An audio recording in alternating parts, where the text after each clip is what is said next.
आज हम इस वीडियो में चाणक्य नीति को जानेंगे जो शत्रुओं के ऊपर कैसे विजय प्राप्त कर सकते हैं।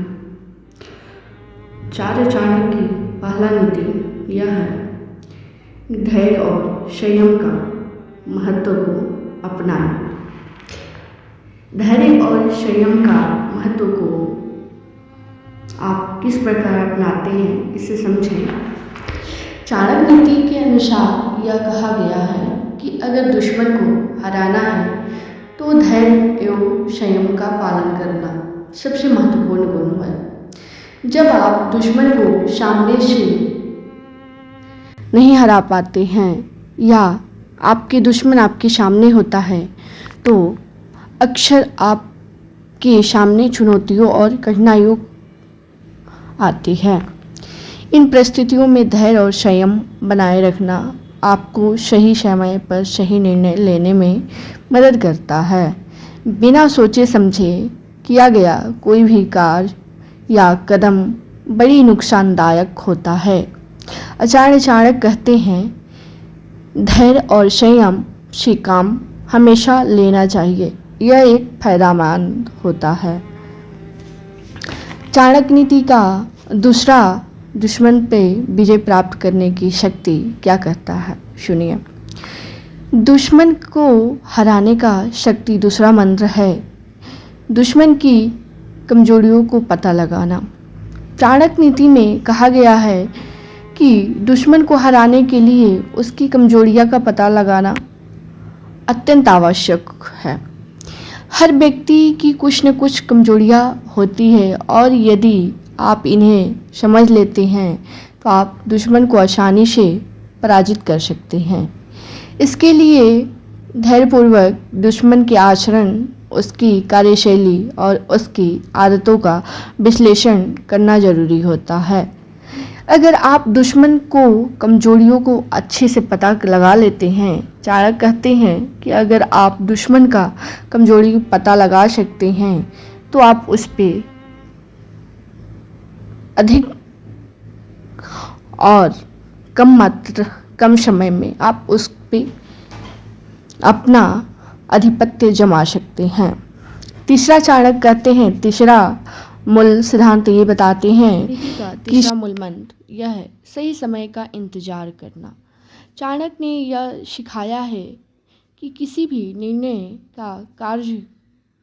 या कार्य को करने से पहले सही समय का इंतजार करना चाहिए। यदि आप समय से पहले या बाद में कदम उठाते हैं तो आपको सफलता प्राप्त नहीं होगी। इसलिए दुश्मन के खिलाफ कोई भी कदम उठाने से पहले सही समय का इंतजार करना बहुत ज़रूरी है। सही समय पर किया गया कार्य सफलता की कुंजी होती है। और चौथा मूल मंत्र बताते हैं चाणक्य नीति दूसरों की मदद लेना। यदि आपका शत्रु बहुत शक्तिशाली है तो आप चाणक्य की नीति अनुसार यह स्पष्ट रूप में बताया गया है कि कभी कभी दूसरे की मदद लेना भी अति आवश्यक होता है। यदि दुश्मन आपसे ज़्यादा शक्तिशाली है तो आप अकेले उसका सामना नहीं कर सकते हैं, तो किसी विश्वसनीय व्यक्ति का सहयोगी की मदद लेना चाहिए। इससे न केवल आपकी शक्ति बढ़ेगी बल्कि दुश्मन को हराने की संभावनाएं भी अधिक बढ़ेगी। इसलिए कभी भी दूसरों को साथ मिलाकर रखना चाहिए चाणक्य नीति के अनुसार। पांचवा चाणक्य नीति क्या कहता है इसे समझिए। शत्रु को पराजित करना है तो चाणक्य की पांचवा नीति यह कहता है कि चाणक्य का मानना था कि दुश्मन को भ्रमित करना और उसे यह विश्वास दिलाना कि आप उसके दोस्त हैं, यह एक अत्यंत प्रभावी रणनीति है।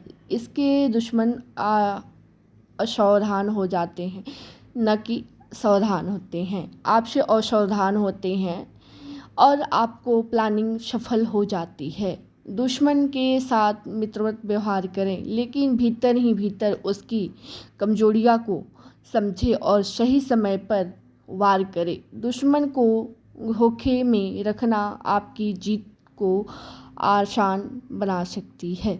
अगर आप किसी अपने दुश्मन को मित्रवत व्यवहार करते हैं और भीतर ही भीतर उसकी कमजोरियों को आंकते हैं और सही समय पर बल का अपना प्रयोग करते हैं, उस समय दुश्मन आपका परास्त होता है। छठा रणनीति क्या बताते हैं आचार्य चाणक्य? अपनी योजना गुप्त रखें। यदि आप शत्रुओं से बदला लेना चाहते हैं या आप उस पर विजय प्राप्त करना चाहते हैं तो चाणक्य नीति के अनुसार छठा गुण यह है, मूल मंत्र यह है, अगर आप अपनी प्लानिंग को दुनिया के सामने जाहिर कर देते हैं तो दुश्मन को पहले से ही पता, आपकी रणनीतियों का पता चल जाता है और वह उसको ढूंढ यानी उसका कारण पता लगा लेता है। हमेशा अपनी योजनाओं को छुपा कर रखें एवं केवल भरोसेमंद लोगों को बीच में ही अपना इरादा को जानकारी दें, बल्कि और किसी को जानकारी नहीं देना चाहिए।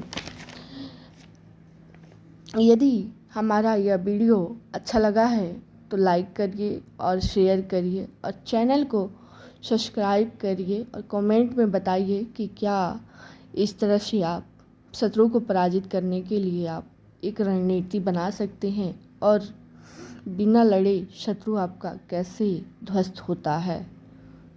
Thank you, bye bye.